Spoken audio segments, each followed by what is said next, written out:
Good afternoon friends, welcome to my channel. ఈరోజు 16th June 2025 current affairs. అందులో first current affair వచ్చేసి ఏంటి అంటే సింగరేణి మట్టిలో అరుదైన మూలకాలు. మనకి సింగరేణి బొగ్గు గనుల్లో మరియు విద్యుత్ కేంద్రాల బూడిదలో గుర్తించారనమాట. ఈ మూలకాలను అత్యంత కీలకమైన 14 రకాల మూలకాల ఉనికి, అత్యంత డిమాండ్ ఉన్నటువంటి అనేక రకాల అరుదైన మూలకాలు అనమాట. అంటే రేర్ ఎర్త్ ఎలిమెంట్స్ అంటారు వాటిని. అవి సింగరేణి మట్టిలో ఉన్నాయి అని చెప్పేసి మనకి పరీక్షల ద్వారా తెలిసింది.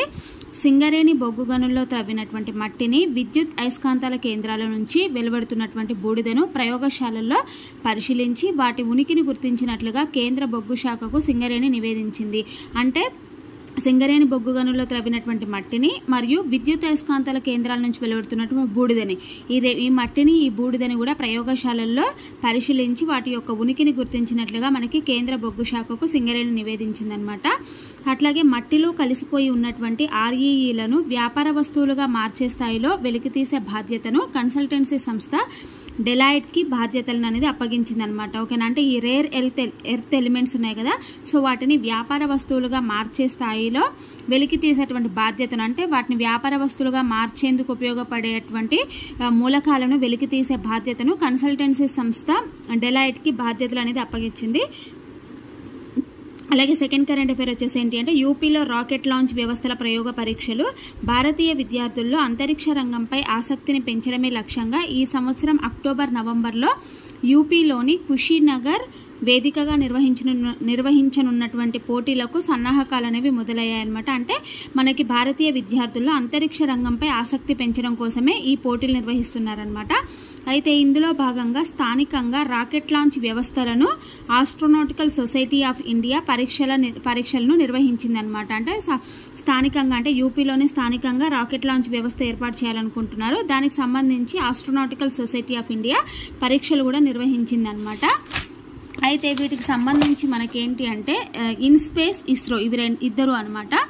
అయితే ఇన్స్పేస్, ఇస్రో నిపుణుల మార్గదర్శకత్వంలో thrust tech India private limited రూపొందించినటువంటి నమూనా రాకెట్ లాంచర్ను అక్టోబర్-నవంబర్లో జరగనున్న పోటీల్లో విద్యార్థుల ఉపగ్రహాలను కొన్ని వందల మీటర్లు ఎత్తుకు తీసుకువెళ్లేందుకు వినియోగించనున్నారనమాట. అంటే ఇక్కడ మనకేంటి అంటే ఎవరి హెల్ప్ సహాయంతో అంటే మనకి ఇన్స్పేస్, ఇస్రో యొక్క నిపుణుల మార్గదర్శకత్వంలో ఏ కంపెనీ అంటే thrust tech India private limited అనే సంస్థ రూపొందించినటువంటి నమూనా రాకెట్ లాంచర్ ఉంటుంది కదా, సో మోడల్ రాకెట్ అనమాట. ఆ మోడల్ రాకెట్ లాంచర్ను అక్టోబర్-నవంబర్లో జరగనున్నటువంటి పోటీల్లో విద్యార్థుల యొక్క ఉపగ్రహాలను కొన్ని వందల కిలోమీటర్లు ఎత్తుకు తీసుకువెళ్లేందుకు వినియోగించనున్నారు. ఈ పరీక్షల్లో భాగంగా ప్రయోగించినటువంటి రాకెట్ 1.1 కిలోమీటర్ల ఎత్తు వరకు వెళ్ళిందనమాట. అంటే ఇప్పుడు ప్రయోగాలు నిర్వహించినప్పుడు ఆ ప్రయోగంలో భాగంగా వినియోగించినటువంటి రాకెట్ అనేది 1.1 కిలోమీటర్ల ఎత్తు వరకు వెళ్ళిందనమాట.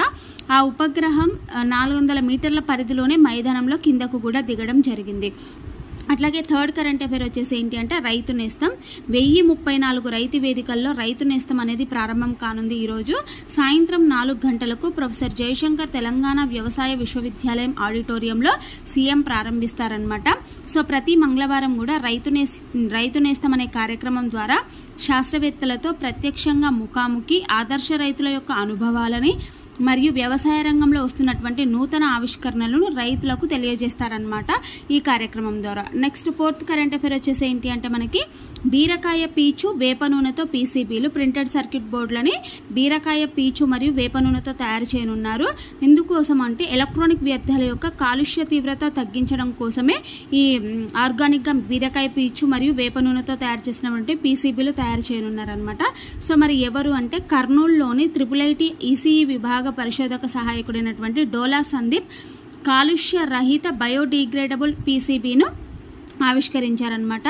సో సాధారణంగా ఈ పీసీబీలను సింథటిక్ రెజిన్, ఈ గ్లాస్ ఫైబర్లతో తయారు చేస్తారనమాట. అంటే సో ఈ బయోడిగ్రేడబుల్ కంటే ముందు అంటే ఇప్పటి వరకు కూడా పీసీబీలను వేటితో తయారు చేస్తున్నారంటే సింథటిక్ రెజిన్ మరియు ఈ గ్లాస్ ఫైబర్లతో తయారు చేస్తున్నారనమాట.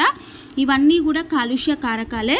ఇవి ఒకసారి పాడైతే అవి మళ్ళీ ఎలక్ట్రానిక్ వ్యర్థాలుగా మారుతున్నాయన్నమాట. సో కాబట్టి పర్యావరణ హితంగా ఉండే విధంగా నేతి బీరకాయ పీచు మరియు జనపనార, అరటి చెట్ల కాండాలు, పైనాపిల్ పళ్ళు, అవిష, సిసల్ చెట్లు, ఆకులు ఉపయోగించి సిసల్ చెట్ల ఆకులు ఉపయోగించి సహజ సిద్ధ ఫైబర్లు వేప నూనెతో పర్యావరణ హితమైనటువంటి రెజిన్ రూపొందించారనమాట. అయితే ఇవి సాధారణంగా బయోడిగ్రేడబుల్ పీసీబీలను అంటే ఇవన్నిటితో కలిపి బయోడిగ్రేడబుల్ పీసీబీలను ఆవిష్కరించారనమాట. వీటి ఆధారంగా ఇవి సాధారణ పీసీబీ లాగా గట్టిదనంతో పాటు 100 డిగ్రీల వేడిని కూడా తట్టుకుంటున్నట్లుగా తేలిందనమాట. అంటే ఇట్లా తయారు చేసినటువంటి పీసీబీ అనేది 100 డిగ్రీల వేడిని కూడా తట్టుకుంటున్నట్లుగా మనకి తెలిసిందనమాట. సో ఇవి ఈరోజు కరెంట్ అఫైర్స్. ఎలా అనిపించింది అనేది మీరు ఒక లైక్ కామెంట్ ద్వారా నాకు తెలియజేయండి. ఇంకా ఎవరైనా నా ఛానల్ని సబ్స్క్రైబ్ చేయకుండా చూస్తున్నట్లయితే ప్లీజ్ నా ఛానల్ని సబ్స్క్రైబ్ చేసుకోండి. సో లైక్ చేయండి, షేర్ చేయండి, ఓకేనా. సో పక్కన గంట సింబల్ని కూడా క్లిక్ చేసి ఆల్ నోటిఫికేషన్ అనే దాన్ని క్లిక్ చేయండి, ఓకేనా. సో అప్పుడు నేను వీడియో పెట్టగానే మీకు నోటిఫికేషన్ ద్వారా వస్తుంది. Okay, so thank you very much.